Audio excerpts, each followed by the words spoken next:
hay algunas cosas interesantes, como por ejemplo antecedentes familiares. Se sabe que existen algunos genes que producen protección contra la apendicitis. Uh, y hay familias que tienen un riesgo elevado, hasta un 300%, 3 veces más riesgo de padecer apendicitis. No es nada raro que el papá haya tenido una cirugía previa cuando acude con su hijo a valoración de urgencias. Y además el pico de incidencia se encuentra entre los 10 y 19 años. Sabemos que puede haber hasta recién nacidos con apendicitis o gente ya de muy gran edad, pero el pico más importante es una edad a la cual nos concierne mucho a los pediatras. Esto lo convierte en la urgencia quirúrgica abdominal más frecuente en pediatría. Y obviamente es una patología a la cual nos enfrentamos y nos vamos a seguir enfrentando de aquí hasta que dejemos de practicar la medicina. Y actualmente ha existido un boom en toda la información alrededor de la apendicitis, desde pruebas diagnósticas, scores y actualmente tratamientos no operatorios o no quirúrgicos para el manejo de estos pacientes. Pero bueno, vamos al inicio. El apéndice secal es una estructura que se descubrió o se documentó desde la antigüedad. Y los primeros documentos que tenemos de estos son los dibujos hechos por Leonardo da Vinci, en donde nunca lo mencionó, nunca le puso nombre, pero en muchos de sus dibujos había una estructura vermicular al final del ciego. Aquí se puede ver hasta un paciente que tiene el apéndice pues, bastante grande. Desde el punto de vista del cirujano, ese paciente puede tener apendicitis. Pero realmente la apendicitis no empezó aquí, ni en esta patología. Esto tiene mucho más historia. La más antigua nos fue dada por una niña de 9 años. Es una niña egipcia, la cual tiene nombre de niña momia, en la cual no se sabía por qué se había muerto. Y haciendo algunos estudios, en este caso sí fue necesaria una tomografía, la clínica no iba a ayudar mucho, se descubrió que esta niña tenía un fecalito en la fosa ilíaca derecha. Y por la edad, el sexo y este fecalito, la causa más probable de muerte de esta paciente haya sido una apendicitis. Seguramente la apendicitis ha acompañado a la raza humana desde que apareció en la Tierra. Realmente se reconoció la apendicitis como una patología hasta 1886, cuando este doctor, Reginald Fitz, hizo un informe en el cual le puso nombre a la cirugía, que es apendicectomía, y dijo que el apéndice se puede enfermar y que se puede inflamar y que se puede perforar. Y él dio paso a mucho de la información que actualmente todavía es válida.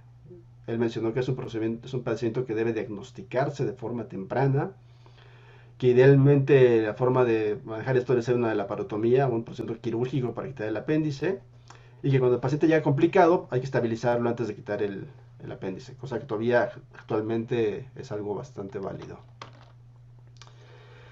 Pero ya entrando en tema, realmente el punto donde más dificultad o más problemas tenemos es en el diagnóstico de la apendicitis.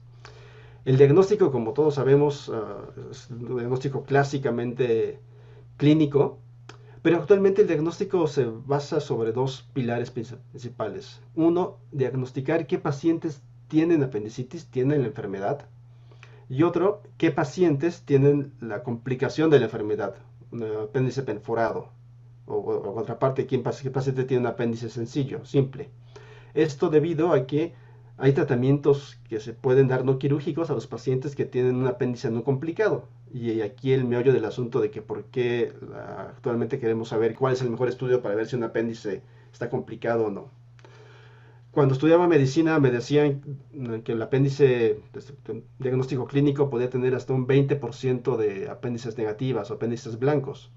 Actualmente lo que se acepta más o menos en muchos de los centros del primer mundo es que las apéndices negativas no deben ser mayores al 5% de todos los casos que atendemos, lo cual nos da a entender que pues, tenemos bastantes herramientas para poder llegar a este diagnóstico.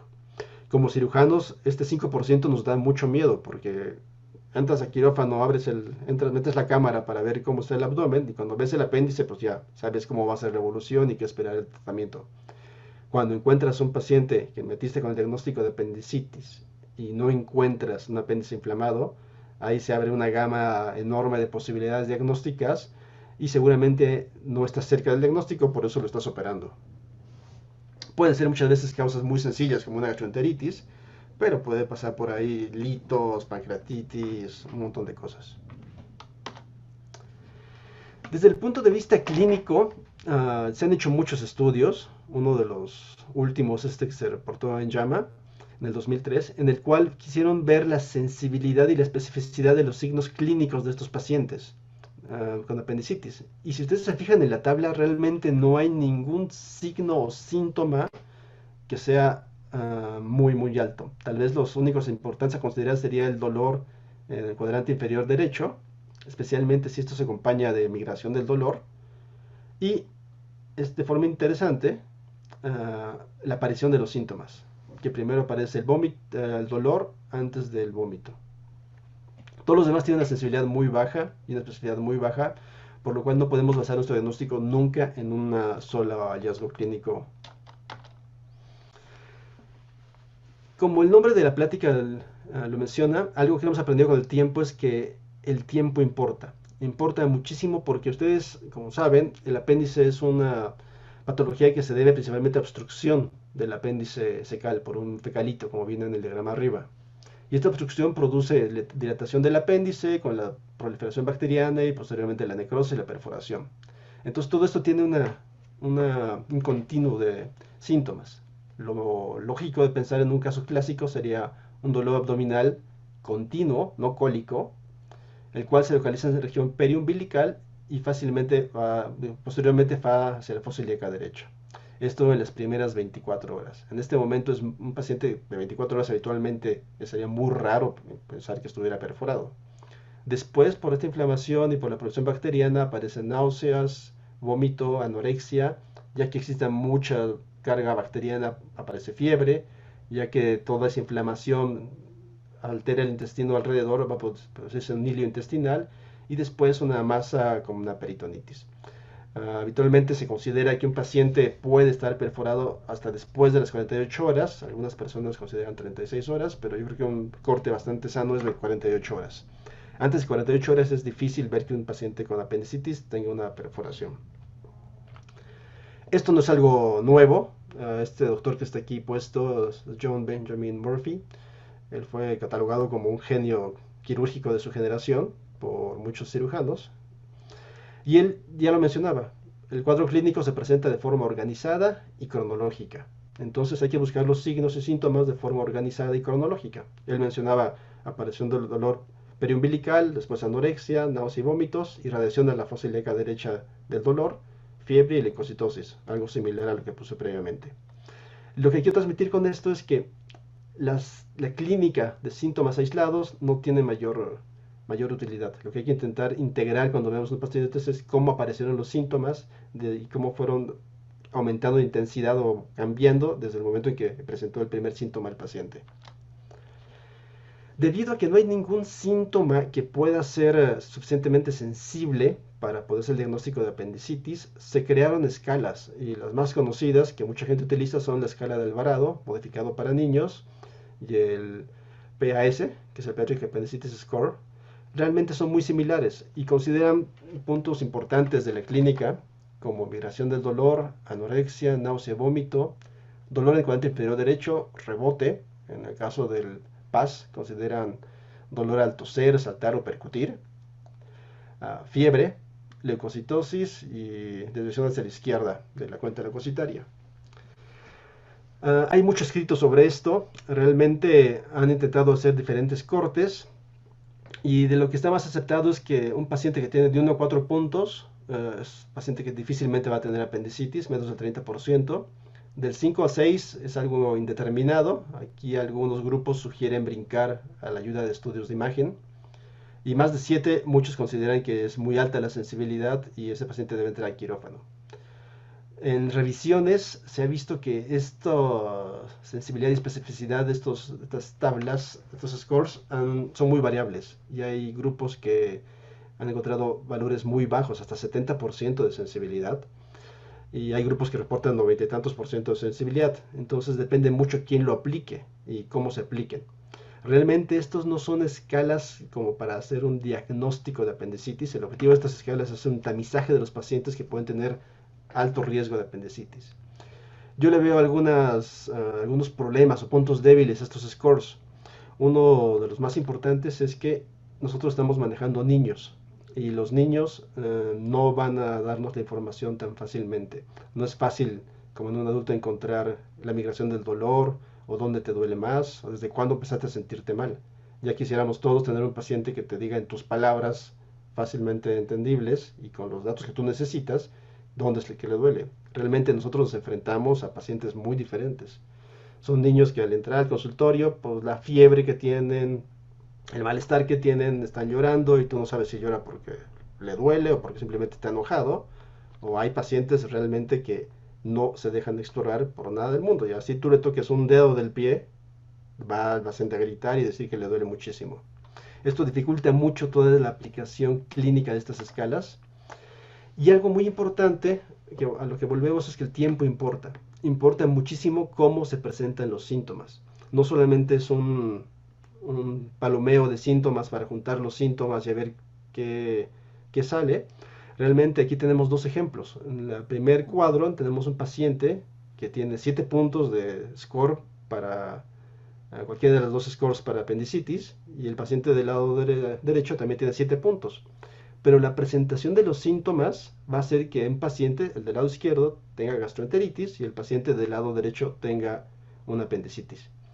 Si se fijan, el paciente que está del lado izquierdo es un paciente que inicia con vómitos, que luego tiene diarrea, que le va a doler la fosa ilíaca derecha.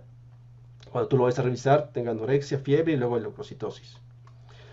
Es frecuente, este paciente tiene una gastroenteritis, puede tener una gastroenteritis. ¿Y por qué el dolor en la fosa ilíaca derecha? Porque acuérdense que hay bacterias que fácilmente tienen predilección por inflamar zonas del intestino del ilion terminal. Y el ilion terminal, como ven ustedes acá, se encuentra pues, en la fosa ilíaca derecha. Salmonella, Campylobacter, todo ese tipo de patógenos fácilmente pueden imitar un dolor de apendicitis. Uh, y lo que nos va a dar el tip de hacia dónde va la cosa es la progresión o la forma en que aparecen los síntomas. El paciente del lado derecho es un paciente que clásicamente tiene una apendicitis, dolor abdominal leve, que después presenta un poco de anorexia, migración del dolor, y después de todo esto aparece la fiebre, diarrea, vómitos y leucocitosis. Un paciente que tiene datos de infección previos difícilmente va a tener apendicitis. No lo descarta, pero hablando de probabilidades, es un paciente que tiene menos probabilidad. Aquí entra mucho la experiencia de la persona que esté explorando al paciente y la experiencia de la persona que esté obteniendo los datos para poder alimentar una de esas scores. Después de la clínica, vamos a checar los estudios que utilizamos habitualmente para evaluar a estos pacientes. El primero que se pide clásicamente es la placa de rayos X. Todos ustedes yo creo que tienen bastante grabado en la memoria todos los síntomas, signos que se pueden encontrar en una placa de rayos X. La alteración de la columna, el borramiento de la línea preperitoneal, el borramiento del psoas. Y esto se ha puesto en estudios. Este grupo europeo analizó el uso de las placas de rayo de abdomen en urgencias para diagnosticar diferentes cosas y dentro de esas cosas estaba el apendicitis. Y realmente aquí pueden ver todos los números de 422 pacientes que tenían que sus cuales sospechaban apendicitis. Después de toda una placa de rayos X, solamente en 20 pacientes se modificó el diagnóstico, un 1%. Realmente la utilidad de la placa fue muy limítrofe. De estos 402 pacientes, ya al final de todos los estudios, 284 tuvieron apendicitis. Realmente hay muy poquitas cosas que te pueden indicar el diagnóstico con alta sensibilidad. De las pocas cosas que no son muy constantes es el apendicolito, que es difícil ver. Necesitamos tener un apendicolito en una buena posición, una muy buena técnica de placa, que no se haya, que no se haya movido el paciente. Y es un hallazgo que difícilmente lo encontramos por rayos X. Por esto realmente no se ocupa mucho para hacer un diagnóstico de apendicitis. Yo ocupo placas de rayos X, sí, en algunas ocasiones cuando valoro un paciente del abdominal, pero me da más utilidad de los pacientes que no tienen tanta sospecha de apendicitis. Son pacientes en los cuales yo sospecho que tiene una gastroenteritis. Y en estos pacientes, como ustedes saben, un paciente que tiene una gastroenteritis y está estreñido, obviamente les damos dolores abdominales muy importantes, muy intensos, que pueden fácilmente replicar un dolor de apendicitis. Y obviamente, si tengo un paciente que la clínica me dice pues, que puede ser gastroenteritis, pero le duele mucho y veo que tiene mucha popó guardada, como en este ejemplo, entonces en ese paciente puedo intentar destaparlo como microlax o alguna cosa por abajo, no por arriba. Si le dan un laxante por arriba le va a dar más cólicos y más dolor. Y este paciente tal vez si destapamos, quitamos la popó dura, lo manejamos con antiespasmódicos, obviamente sin analgésicos o antibióticos, puede presentar una mejoría en 6-8 horas y eso nos descartaría que se trate de un paciente de apendicitis. Esta placa de aquí fue de un paciente que llegó con historia de gastroenteritis, que se manejó de esta forma, pero este paciente persistió con dolor, a pesar de que tiene una placa muy bonita, muy sencillita, sin asas dilatadas ni nada. Después de que evacuó, el paciente siguió con dolor, se le hizo un ultrasonido y este paciente sí tenía apendicitis. Los pacientes en los cuales la placa sirve son pacientes que destapas y que el dolor se mejora abruptamente en cuestión de horas. Esto nos lleva al siguiente estudio, el ultrasonido. El ultrasonido yo creo que es una de las herramientas más importantes que tenemos para el diagnóstico de dolor abdominal, en especial apendicitis. La sensibilidad general que se ha reportado de este estudio es de un 88% y una especificidad del 94% cuando se ve el apéndice. Y es un estudio que es operador dependiente, como todo el ultrasonido, y requerimos de un buen radiólogo para poder ver esto. Cada quien sabe en su hospital quién es el radiólogo bueno, en el cual se puede confiar, y quién es el radiólogo del que hay que pensar, darle una segunda revisión al pacientito. Lo que buscamos en ultrasonido y lo que debe tener un reporte de ultrasonido son estos puntos que están aquí abajo. Uno, el tamaño del apéndice, y el valor de corte son 6 a 7 milímetros. Menos de esto es un apéndice sano, más de esto es un apéndice que está dilatado y enfermo. La compresión del apéndice es muy importante, que el radiólogo en el momento en que localiza el apéndice lo intente comprimir con el transductor, porque un apéndice que está obstruido por un fecalito es un globo que está inflado a presión y obviamente no se puede comprimir.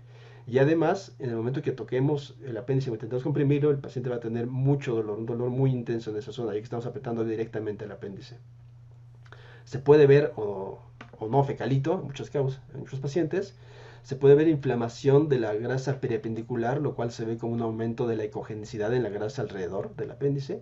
Y también se puede ver líquido libre, que habitualmente cuando es ya líquido purulento se ve bastante heterogéneo, no se ve un líquido homogéneo. En base a estos hallazgos se puede dividir a los pacientes en 4 categorías. El paciente categoría 1 es un paciente que se ve el apéndice y el apéndice está normal. Entonces en este paciente tú sabes que pues, no va a tener apendicitis. En la categoría de esa es un paciente en el cual no se encuentra el apéndice, pero no tienes datos secundarios de apendicitis, como líquido libre, o aumento de ecogenicidad de la grasa, o algún plastrón que esté formándose en ese sitio. No siempre se va a encontrar el apéndice. En la categoría 3 son los pacientes en los cuales no se ve el apéndice, pero sí hay datos de inflamación importante, líquido inflamatorio o la grasa muy hiperecogénica. Y en el tipo 4 es el diagnóstico claro de apendicitis, en el cual podemos encontrar un apéndice no compresible, engrosado, grandote, que puede tener algo de inflamación o hasta un absceso, como se observa aquí en la imagen E, alrededor del apéndice. Entonces es un estudio muy útil cuando se ve el apéndice, pero hay un grupo de pacientes en los cuales no se observa el apéndice y no se puede concluir si es o no es una apendicitis. Cuando tenemos un paciente que tiene el tipo 1 o tipo 2, o sea que no se ve el apéndice sano o no se ve el apéndice pero el abdomen está normal, si este paciente tiene poca clínica para apendicitis, el valor predictivo negativo de esto sería del 95 al 99%. Es bastante seguro poder confiar en un ultrasonido que no ve el apéndice, pero no encuentra inflamación. Si tenemos duda diagnóstica, aquí lo que debemos hacer es tomar 2 caminos. Si el paciente está estable, tranquilo, no tiene fiebre, se puede estabilizar con un poco de ayuno, darle 6 a 8 horas y repetir el estudio del ultrasonido. Si el paciente es un paciente que tiene mucha fiebre, está taquicárdico y tú estás entre una gastroenteritis intensa o una apendicitis, entonces estos pacientes son pacientes a considerar para una tomografía, ya que tú necesitas el diagnóstico rápido y necesitas empezar tratamiento probablemente antibiótico en este paciente y no puedes darle 6 o 8 horas o 12 horas de vigilancia con un niño pues, doblado del dolor. Esto también se ha analizado y también aquí importa mucho el tiempo. Este es un estudio que se realizó la Academia Americana de Pediatría en muchos hospitales de bastante buen prestigio, en el cual analizaron pacientes que llegaban a urgencias y los catalogaron en base a cuánto tiempo llevaban con la sintomatología del dolor. Y les hacían el ultrasonido y veían qué tanta sensibilidad tenía este estudio. Y pueden ver ustedes aquí que los pacientes que tienen menos de 12 horas tenían la sensibilidad más baja, 79%, y esta sensibilidad iba aumentando conforme pasaba el tiempo, hasta que obviamente un paciente que tiene 48-71 horas de evolución, 2 o 3 días, casi es un estudio perfecto para darte el diagnóstico. ¿Qué es lo importante de esto? No es esperarte a 3 días para hacerle el estudio. Lo importante de esto es que si tienes un paciente que tienes una duda diagnóstica de apendicitis, puedes darle unas 8 horas, 12 horas de tiempo de evolución y con esto vas a resolver la mitad de los casos. Si se fijan, de 23 horas a 36 horas, 12 horas más o menos de diferencia, sube tu sensibilidad de un 79 a un 89%. O sea que de los 30 pacientes, de los 20 pacientes que tenías sin un diagnóstico claro, vas a resolver la mitad, el 50%, y solamente te van a quedar 10 pacientes que no tienen el diagnóstico claro después de este tiempo de vigilancia. Los otros 10, el 50% de los pacientes problema, los vas a resolver, los vas a poner un diagnóstico con esto. La tomografía, a diferencia del ultrasonido, tiene una sensibilidad bastante, ¿cómo se dice la palabrita? Bastante constante. Aún en pacientes de menos de 12 horas tienes hallazgos muy sensibles, es muy sensible y muy específica para hacer el diagnóstico de una apendicitis.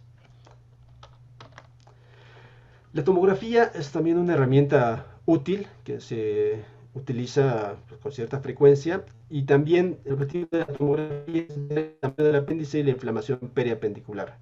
Y esto se puede hacer, como se observa aquí en las imágenes, de forma muy bonita cuando el apéndice está grande.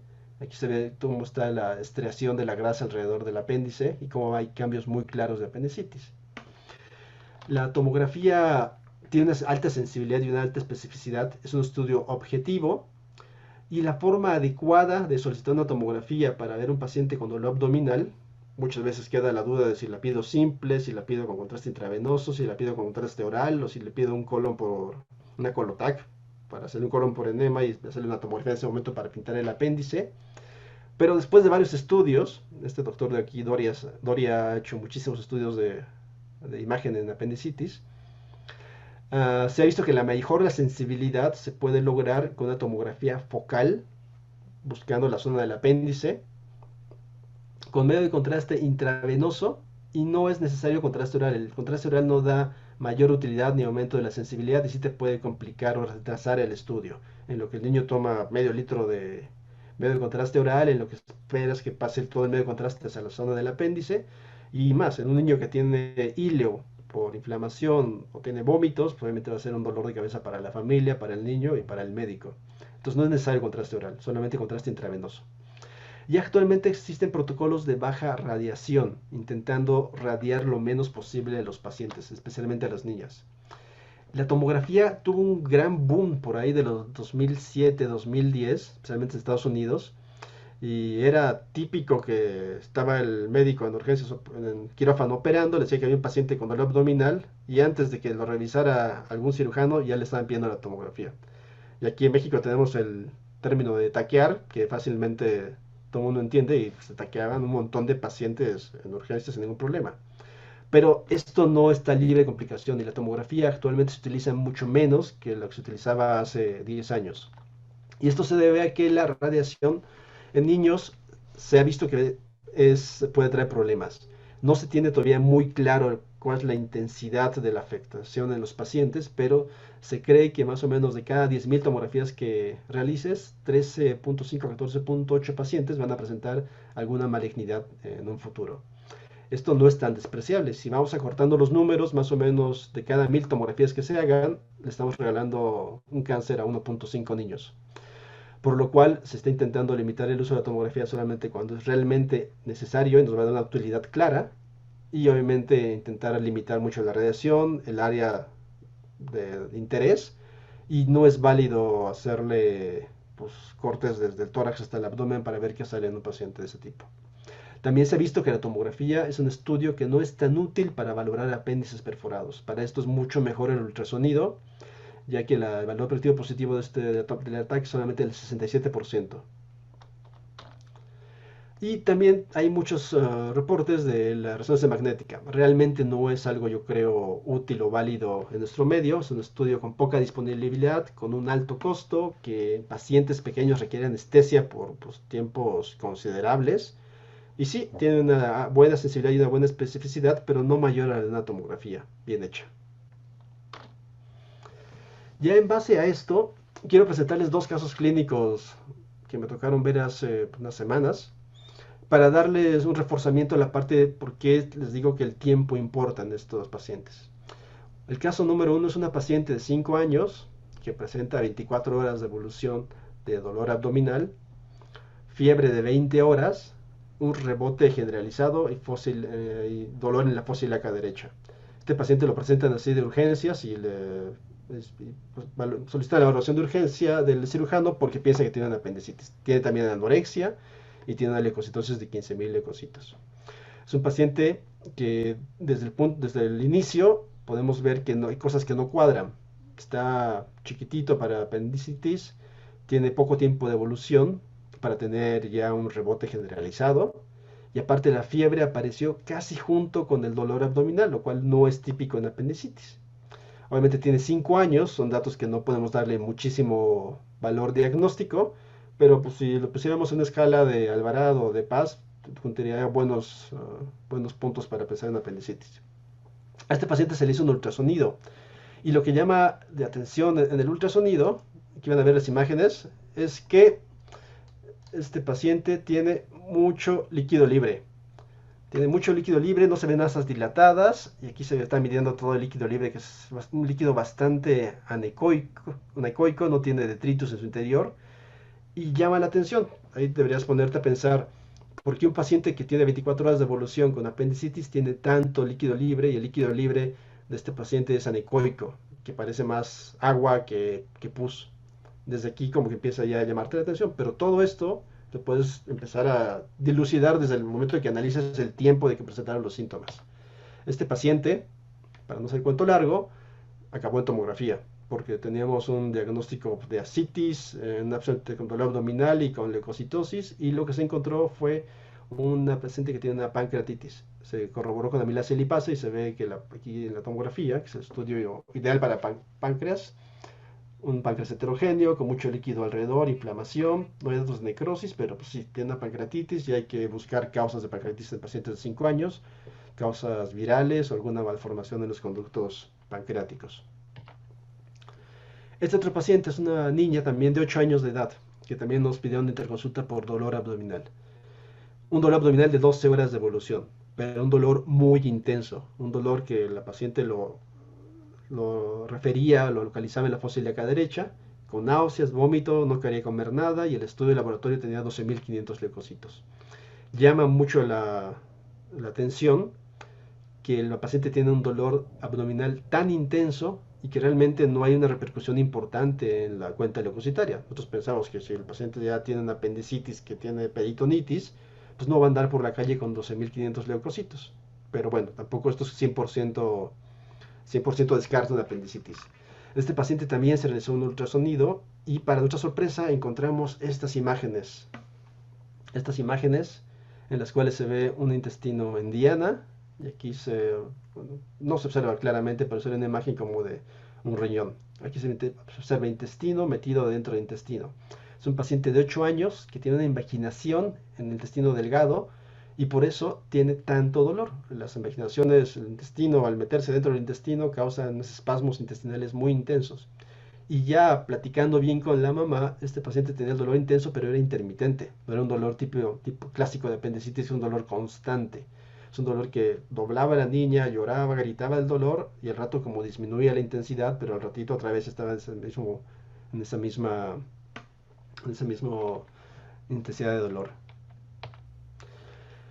Entonces, como pueden ver, es importante considerar el diagnóstico de apendicitis, pero desde un punto de vista temporal, porque esto nos puede ayudar a hacer el diagnóstico y a pensar en cosas extrañas, cosas que causan dolor abdominal, pero que no son una apendicitis como tal. Ya teniendo más o menos claro por dónde va el diagnóstico de nuestros pacientes o ya ocupamos las herramientas necesarias para hacer un diagnóstico. Si juntamos la evidencia necesaria para poder pensar en una apendicitis, entonces viene la parte de tratamiento. Y la parte de tratamiento clásicamente ha sido realizar una apendicectomía, actualmente laparoscópica, que es el estándar de oro. En algunos casos todavía se puede indicar una apendicectomía abierta, que cada vez entra más en desuso. Y actualmente existe algo que está tomando bastante interés, tienen muchos grupos estudiando esto, que es el manejo no operatorio de la apendicitis. Por siglas en inglés conocido como NOM o NOT. Y es un tratamiento que se diseñó inicialmente para las apendicitis simples, pero actualmente hay pacientes que pueden entrar como apéndices complicados para recibir este tipo de tratamiento. Vamos a verlo rápidamente, desde la parte quirúrgica inicialmente. El tiempo importa en la atención de apendicitis. Si tienes un paciente que llega a urgencias, el paciente puede esperar. ¿Cuánto tiempo puede esperar antes de que pase a quirófano? Y esto es algo que puede traer problemas y se ha estudiado ampliamente. Este es un reporte por un trabajo multiinstitucional de hospitales pediátricos de Estados Unidos, y en el cual vieron que los pacientes que llevaban una apendicitis simple o apendicitis complicada, que tantas complicaciones presentaban después de recibir la atención, y lo fueron catalogando en base a menos de 4 horas, de 4 a 8 horas, de 8 a 12 horas, de 12 a 16 y más de 16 horas. Uno esperaría pensar que si un paciente llega a urgencias y lo espera más de 16 horas, va a tener mayor probabilidad de tener un apéndice complicado, mayor cantidad de pus, mayor infección, y que esto puede hacer que el paciente presente más complicaciones postoperatorias, como infección de la herida quirúrgica o abscesos intraabdominales o sepsis. Entonces lo que esperamos encontrar, o que esperamos encontrar, sería que los pacientes que presentan infección de sitio quirúrgico fuera aumentando conforme pasa el tiempo, pero aquí pueden ver que realmente no existe este aumento de complicaciones en los pacientes que llegan con apendicitis simple. Y obviamente los pacientes que llegan con apendicitis complicada, pues, tampoco. Son pacientes que tienen el apéndice perforado desde el ingreso, entonces los pacientes se estabilizan y no van a presentar mayor complicaciones por operarlos de forma urgente. Entonces, desde el punto de vista académico, está comprobado que un paciente puede esperar de 12 a 16 horas sin mayor incremento en las complicaciones postquirúrgicas de estos pacientes. El paciente es típicamente de Estados Unidos, llega el paciente en la noche no se mete el paciente a quirófano, se espera el turno de la mañana para que entre con todo el equipo fresco. Y mientras tanto se está estabilizando con líquidos y con antibióticos. Estos estudios están realizados, si se fijaron, en base a la llegada del paciente a urgencias. Entonces, en poblaciones o en sociedades en las cuales el paciente tenga un arribo más tardío a urgencias, esto puede modificarse. Estaría interesante ver el grado de complicación en base al tiempo, pero desde el inicio de los síntomas del paciente. Algo también importante que hay que tener en consideración es que actualmente sabemos que hay pacientes que cuando llegan se pierden el antibiótico y esos pacientes van a mejorar inmediatamente y pues mejoran tanto que por eso existe el tratamiento médico, el tratamiento no quirúrgico de la apendicitis. Entonces tal vez un factor muy importante para ver complicaciones sea más que el tiempo en que el paciente recibe la cirugía, el tiempo en que el paciente tardó en recibir antibióticos. Tal vez lo importante, digo tal vez porque no está comprobado, es que el paciente llega con dolor abdominal y lo que va a dictar si el paciente tiene complicaciones o no va a ser que reciba los antibióticos necesarios en las siguientes horas de evolución y no esperar 12 horas o 24 horas a darle la cobertura antibiótica. Y también existe un gran problema, que es la relación o comunicación con los padres. Uh, Me ha tocado ser perito en algunos casos médico-legales que involucran apendicitis, y una de las quejas que se presenta frecuentemente es que el paciente no fue operado a tiempo. Y pues es un gran problema corroborar que pues sí se fue operado a tiempo y que actualmente se sabe que no importa mucho si se fue operado a las 6 horas o a las 12 horas de que llegó el paciente a urgencias. Entonces siempre es muy importante platicar con los papás y explicarles que realmente lo importante es que reciban la atención, los antibióticos, la estabilización y que el paciente entre a quirófano de la forma más estable posible, pero que no es una urgencia de andar corriendo para que entre en la siguiente hora. La apendicectomía laparoscópica actualmente yo creo, y pues mucha gente también, que es el estándar de oro, es la forma como debe manejarse un apéndice. Aquí les puse un video de un apéndice que operamos con un apendicitis ya grado fibrino purulento, un tipo 2 tipo 3. Y aquí estamos ya en el abdomen y observen cómo la grasa está dura alrededor de la zona del ciego. Este aquí es el ciego, este aquí es alguna asa que está por ahí metida. El líquido está turbio y hay natas de fibrina. Lo que se ve en ultrasonido como grasa hiperecoica o en la tomografía como estriación de la grasa es este epiplón, esta grasa del epiplón que está duro, rígido, y es lo que buscamos en los estudios de imagen. En este caso lo que hacemos inicialmente es ubicarnos dentro del abdomen. Aquí se puede ver que está el colon por las tenias. Esto de aquí debe ser el ileón terminal y lo que estamos buscando es que se conecte con el colon. Aquí se veía mucho más despegado de todo el epiplón. Aquí tiene asas de intestino también pegadas por abajo. Y estamos ya buscando la zona donde convergen las tenias del colon, que es el sitio anatómico donde está normalmente el apéndice. Aquí vamos liberando poco a poco y parece que esta estructura de aquí es el apéndice. Es un apéndice que está no retrocecal, pero sí está detrás del ilion, lo cual seguramente dificulta un poco el diagnóstico clínico porque esto duele menos que si estuviera sobre el ilion pegado a la pared abdominal. Este paciente no va a tener la irritación del apéndice sobre el peritoneo parietal, lo cual seguramente va a hacer que no tenga un dolor en fosa ilíaca derecha clásico o una migración del dolor clásica. Ahí ya se liberó completamente el epiplón y aquí pueden ver el ciego, su tenia, cómo llega el hilo terminal y lo que sale por acá abajo es el apéndice, que tiene toda esta fibrina y aquí se ve cómo está todo doblado y emplastronado sobre el intestino delgado.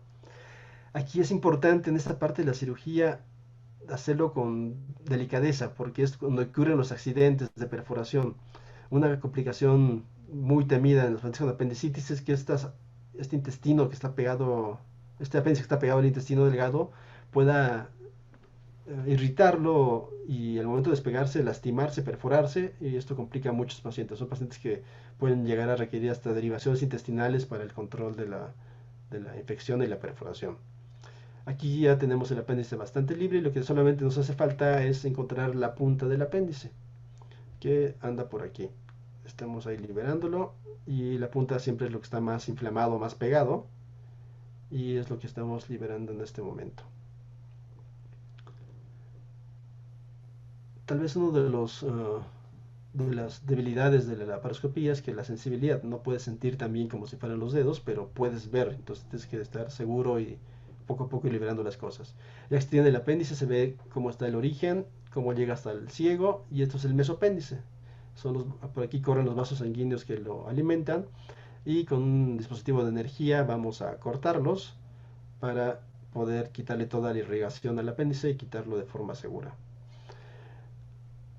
Estamos ocupando un dispositivo de energía que se llama armónico y esto teóricamente puede controlar sangrados hasta vasos sanguíneos de 7 milímetros, por lo cual este corte no debe sangrar en lo más mínimo. Ahí está ya abierto casi todo y el objetivo es ligar a la base del apéndice, a la unión con el ciego para poder ligarlo en este sitio. No podemos ligarlo arriba porque si dejamos apéndice residual, esto puede producir un cuadro de apendicitis en el muñón, lo cual simula o se comporta exactamente igual que una apendicitis. Entonces se debe hacer la resección del apéndice desde la base. Lo que usamos frecuentemente para hacer esto son endoloops, que es una sutura preanudada, la cual viene en ese tubito de plástico y la cual solamente empujamos para que se anude. Aquí estamos viendo cómo se pone el primer endoloop en la unión del ciego con el apéndice. Ya que se apretó, se corta el hilo para poner los siguientes endoloops. Habitualmente yo y los cirujanos que conozco, habitualmente ponemos 3 endoloops, 2 endoloops en la parte inferior y uno en la parte superior de la pieza para que no se vaya tirando el contenido al momento de sacar la pieza. Aquí ya tiene 2 endoloops en la parte interna, en la parte del ciego, y este es el tercer endoloop que va a cerrar la parte superior de la pieza para ya poder quitar el apéndice y extraerlo. Hay otras técnicas, puedes bajar puntos directamente, anudarlos adentro con las pinzas, puedes usar engrapadores, que es mucho más caro, y dejas ahí las grapas en la zona del intestino. Yo creo que lo que más se utiliza son endoloops. Hay grupos que utilizan solamente uno abajo y uno arriba, pero siempre es bueno dejar dos abajo para protección. Acuérdense que este tejido tiene parcialmente inflamación, está en contacto con pus, tiene fibrina alrededor, entonces mientras más protegido, mejor. Ahí ya se cortó el apéndice, se extrae con la bolsa y lo que sigue, que es muy importante, es la limpieza de la cavidad abdominal. Ah, los estudios iniciales de apendicectomía laparoscópica contraabierta mencionan que el apéndice laparoscópico puede tener mayor riesgo de abscesos intraabdominales. Pero hay estudios más recientes en los cuales se ha visto que la limpieza que podemos hacer de la cavidad abdominal es mucho más exhaustiva por la laparoscopía que por cirugía abierta. Por cirugía abierta tienes un orificio de 4 centímetros, 5 centímetros y por ahí vas a lavar todo o aspirar todo lo que puedas de pus. Por la laparoscopía vamos a ver exactamente hasta el último hueco del abdomen y vamos a lavar hasta que no quede nada de líquido. Hay varias escuelas en esto y hay todavía mucha controversia, que solamente aspirar es importante y no hay que lavar nada para no diseminar, pero ustedes fíjense aquí el líquido purulento o turbio que existe en el abdomen, ya está en todo el abdomen, no difícilmente vas a diseminar alguna otra cosa. Yo personalmente lo que hago es lavar profusamente con muchísima agua hasta que veo el agua completamente clara. Hay algunos estudios en niños en los cuales han analizado el comportamiento de los pacientes con solamente aspirar o hacer un lavado ligerito en la zona del apéndice o hacer un lavado grande con mucha cantidad de agua en todo el abdomen. Y se ha visto que los pacientes que los que lavas exhaustivamente todo el intestino son pacientes que pueden tener menos riesgo de abscesos intraabdominales. El uso actual de drenaje, sondas orogástricas, sondas Foley, unción parenteral realmente no es rutinario, solamente en casos muy esporádicos. La laparoscopía también tiene mucha historia. Uno de los creadores, bueno, no, la primera persona que hizo una apendicectomía laparoscópica fue un ginecólogo, Kurt Sem, que es uno de los padres de la laparoscopía, porque desde el punto de vista del ámbito ginecológico hizo muchísimos procedimientos, y tanto sí que hasta se metió a quitar apéndices. En 1970, parte de la gente que lo conocía decía que era solo una persona que tuviera daño cerebral podría confiar en la laparoscopía para hacer cirugía. Él presentó su caso de apendicectomía en 1981 y después de la presentación, el presidente de la Sociedad Quirúrgica Alemana le pidió a los ginecólogos que le quitaran sus permisos para trabajar, para ser médico, porque estaba pues, jugando e inventando cosas que no eran útiles. Actualmente se sabe que la laparoscopía es el estándar de oro y gracias a gente como él que estuvo pues, duro y duro con la idea fue que se fue aceptada. Después de quitar el apéndice, ¿qué viene? Se ha visto que los pacientes que tienen apendicitis no perforada, una apendicitis simple, con una dosis de antibiótico prequirúrgica es suficiente, no requieren tratamientos profilácticos. Y esto es una evidencia de grado A, tiene mucha evidencia por detrás. En los pacientes que tienen apendicitis complicada, se puede utilizar un esquema de doble antibiótico, como piperacina tazobactam, y cubre exactamente igual y es más barato que usar un esquema triple como ceftriaxona, metronidazol, ampicilina. Yo todavía utilizo mucho los tres antibióticos, me da mucha tranquilidad. Y no es tan caro, no hay mucha diferencia realmente en precio. ¿Cuánto tiempo debemos dar el tratamiento antibiótico? Esto realmente va a depender mucho de la condición clínica del paciente. De que ya no haya fiebre, de que se quite el dolor, de que el intestino esté funcionando, el paciente esté comiendo. Y algo que utilizo yo mucho es la cuenta de leucocitos. A un paciente que tiene una apendicitis complicada, antes de cortar los antibióticos, tomo una biometría de control y quiero ver los leucocitos por debajo de 12.000, idealmente por debajo de 10.000, para pensar que esa infección o ese foco de infección está resuelto. Si el paciente tiene leucocitosis a pesar de 3, 4 días de antibiótico, algo está sucediendo. O puede tener una colección o puede tener una bacteria resistente al antibiótico que estás utilizando. Y se puede utilizar antibióticos orales, sí se puede utilizar realmente. Lo que dicen algunas guías son que 3 días de antibiótico intravenoso y después puedes completar tu esquema por vía oral. En resumen, pacientes que tengan una paciente simple no requieren antibióticos. Una paciente que tenga una paciente complicada, con 5 días de antibiótico intravenoso, o puedes utilizar antibióticos orales, en los casos que el paciente esté clínicamente bien y tenga leucocitos normales. Las complicaciones de la cirugía, infecciones superficiales son muy raras por la laparoscopía. Yo honestamente nunca he visto una. Infección de sitio profundo, abscesos intraabdominales, dependiendo. Si es una apendicitis complicada, puede ser hasta el 15 a 20%. Actualmente es un poquito más bajo. Y una apendicitis simple, obviamente no hay razón por la cual se infecte a un absceso intraabdominal. Algo sucedió ahí adentro. Cuando tienes un absceso intraabdominal postquirúrgico, si son chiquititos se resuelven con antibiótico, progresando el esquema. Si son un poco más grandes pueden requerir un drenaje, el cual se puede hacer por radiología intervencionista, una punción guiada por ultrasonido, y con esto habitualmente se resuelven todas las complicaciones de este tipo. Entrando a la parte de manejo no quirúrgico de la apendicitis, que es algo, pues, que hay mucho estudio y todavía hay mucha controversia. Inicialmente se diseña para pacientes con apendicitis simple, no perforada, y son pacientes que tienen que tener criterios para poder entrar a recibir este tratamiento. Son pacientes que tienen menos de 48 horas de evolución, en los cuales tienes menos leucocitos de 18.000, una PCR menor a 4 miligramos por decilitro, que por ultrasonido no tengan absceso, flegmón, oclusión intestinal, y en niños, porque estos son datos de adultos, se les suma que el apéndice mide menos de 1.1 centímetros y que no tengan su fecalito o apendicolito. Este es un estudio multicéntrico que se hizo en Estados Unidos, en los cuales, con estos criterios de inclusión, el paciente llegaba, se hospitalizaba y recibía ya sea piperazidina, tazobactam o ciprofloxacina, metronidazol por 24 horas intravenoso. Podías darle algún analgésico si necesitaba el paciente, y si en 24 horas el dolor disminuía, se pasaba el antibiótico amoxicilina, clavulanato o ciprometro, y si toleraba bien una dosis de este antibiótico, se iban a su casa para cumplir 7 días de tratamiento. El paciente empezaba a comer después de 12 horas de ayuno, y lo ideal para mandarlo a su casa es que estuviera tomando un antibiótico vía oral y estuviera comiendo. Se daba vigilancia por teléfono 5 o 7 días y luego a los 9 a 14 días, y un porcentaje de pacientes les iba bien.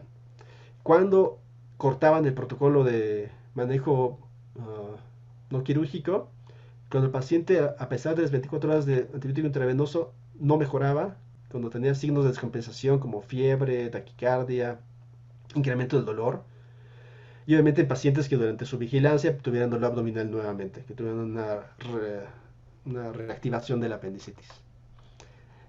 Con este protocolo, ¿cómo les fue a los niños? Ya existen muchos grupos que han intentado hacer algo similar y tenemos bastante información de un grupo grande de pacientes.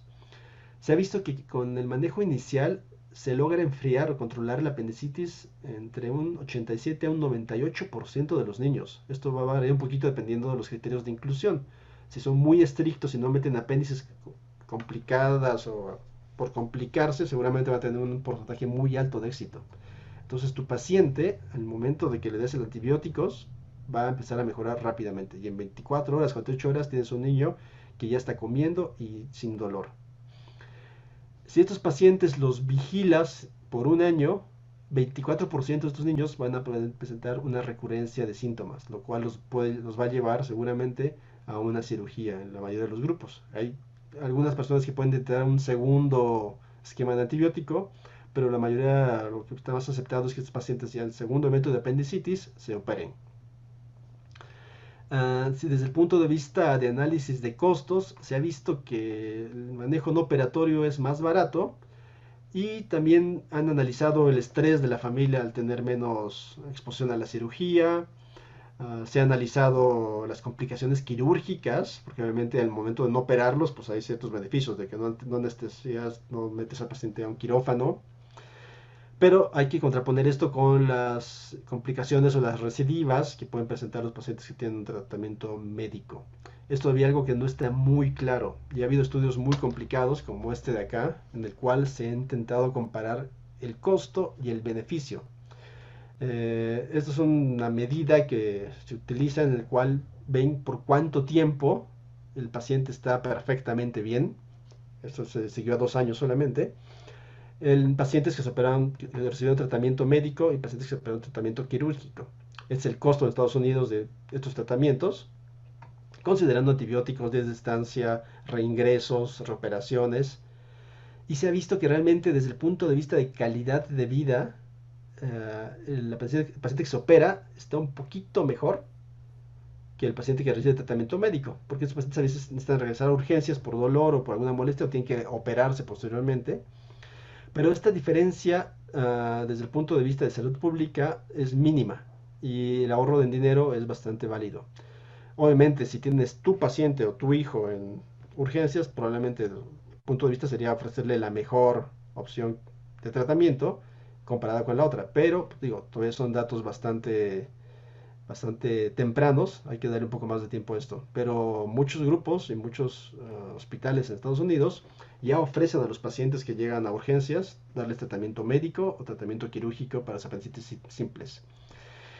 Los pacientes que tienen apendicitis compleja, un absceso, también se pueden manejar de esta forma, pero obviamente son pacientes que hay que ver si tienen absceso, hay que drenar el absceso por radiología intervencionista, hay que quitarle toda la pus, debe enfriarse el paciente con antibióticos y obviamente si tienen fecalito, son pacientes que idealmente deben entrar a quirófano para poder remover todo eso, porque el fecalito no va a salir por un drenaje.